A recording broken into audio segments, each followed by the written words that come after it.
Good morning again. Um,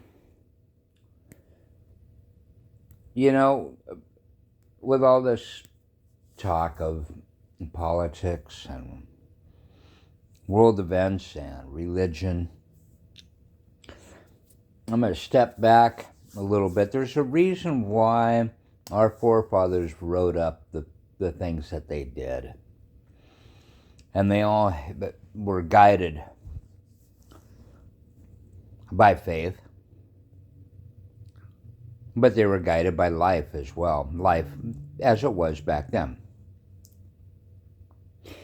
And one of the things that they instilled many times in drafting the Declaration of Independence and the Constitution and all that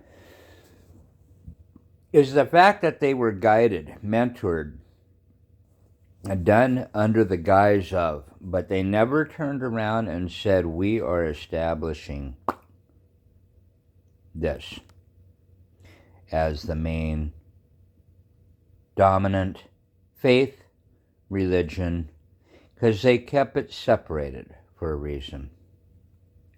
There's a lot of those out there that say that that there isn't a separation, but there is. And the reason why they did that was because where they knew that came from.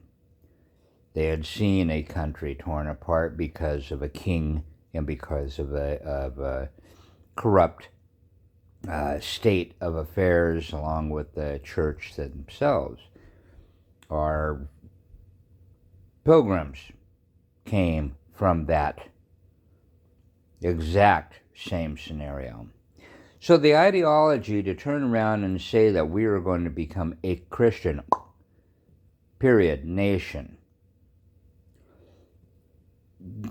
there's a reason why there's a problem with that in America. And that is, to use an old movie term, we can't handle the truth. That's the one thing that you need to understand. We can't handle that truth. We're always going to be living in it. But we can't handle the truth because we have that sinful nature. The moment that you turn around and give that kind of power to people, whether they're elected in or placed in or however it is, the moment you give that to them, there's a chance that their sinful nature will pop in. Okay? And there's a chance that they end up overstepping boundaries, becoming greedy, becoming ruthless. It's happened through history. Accept the fact that it's a sinful nature. And that's the reason why we always are working on ourselves. And to me, it doesn't matter what your religion is. At some point in time when you go to die, you're going to come up to that question and reality and discernment yourself. I can merely tell you what mine is. But I can also tell you that when the forefathers and all that in America did and laid out everything, this was also their approach. Okay? Because of where they had came from. We know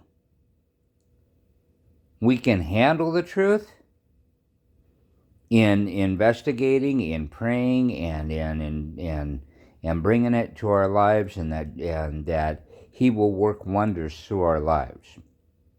God is incredible. But in reality, we can't handle the truth when it comes down to being power. That we haven't learned that discernment yet.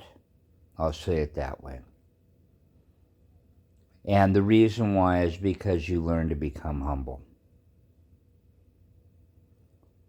With all the people and all the opportunities available at her fingertips, Mother Teresa stayed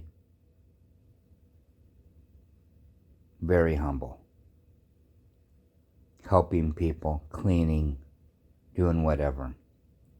And she met with more leaders than you could ever imagine.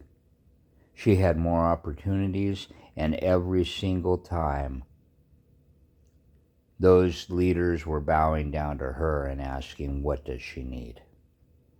There was never a time, I won't say there was never a time she probably didn't want to go, but there was never a time that she actually escalated herself beyond that, for a reason. We know that we can live in the truth and examine ourselves, but we also know that man can't handle the truth. Okay? That corruption will come from within in that sinful nature. It's just, it is what it is. Accepting of the fact is a step in humility itself. But, you know, it would be nice if we had somebody in power that could do that. But to watch a person who has all the power and not step in that grace has already proven itself to be a detriment to society. Okay? That's what I wanted to say. I got nothing but love for you. Have a great day.